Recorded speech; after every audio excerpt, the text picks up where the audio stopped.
Hi అండి, నమస్తే. నేను మీ సంధ్య.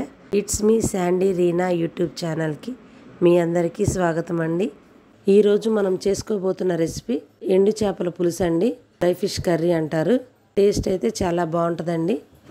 చాలా రకాల్లో చేస్తారు దీన్ని. నేను ఈరోజు అమ్మమ్మల స్టైల్లో చేయబోతున్నానండి. ముందుగా ఒక బౌల్ తీసుకొని అందులో కొన్ని వాటర్ తీసుకొని హీట్ చేసుకోవాలండి. ఆ బౌల్ తీసి పక్కకు పెట్టుకొని అందులో కొంచెం సాల్ట్ యాడ్ చేసుకోవాలండి. మనం కట్ చేసి పెట్టుకున్న ఎండు చేప ముక్కలను యాడ్ చేసుకోవాలండి. సాల్ట్ యాడ్ చేసుకోవటం వల్ల చేప మీద ఉన్న వైట్ లేయర్ పోయి మంచిగా క్లీన్ అవుతాయండి. కర్రీ చేసే విధానము: ముందుగా ఒక చట్టి తీసుకొని అందులో మనం శుభ్రం చేసి పెట్టుకున్న ఎండు చేప ముక్కలను తీసుకోవాలండి. చాప్ చేసి పెట్టుకున్న ఆనియన్స్ తీసుకోవాలండి. ఈ కర్రీలో ఉల్లిపాయలు చాలా మెయిన్ అండి. ఎక్కువ ఉల్లిపాయలు తీసుకోవాలండి.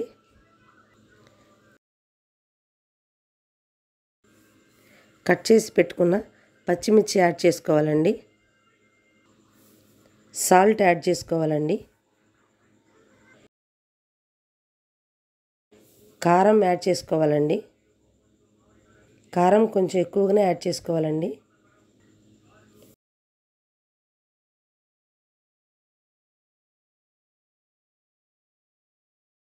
పసుపు కొంచెం యాడ్ చేసుకోవాలండి. ఆయిల్ యాడ్ చేసుకొని మొత్తం బాగా మిక్స్ చేసుకోవాలండి. ముక్కలు ఆనియన్స్ అన్నీ కలిసిపోయేటట్టు.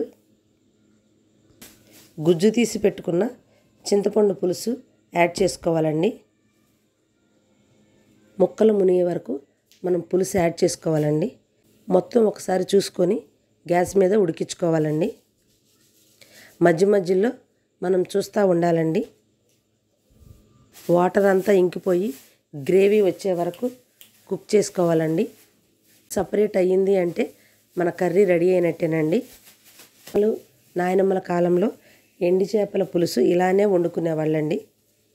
ఎంతో టేస్టీ అయిన ఎండి చేపల పులుసు రెడీ అండి. రైస్లో సర్వ్ చేసుకొని తినటమేనండి. మీరందరూ నా వీడియోస్ చూస్తూ నన్ను సపోర్ట్ చేస్తున్నందుకు మీ అందరికీ ధన్యవాదాలండి. Please like, share and subscribe. Thank you. ఇట్లు మీ సంధ్య.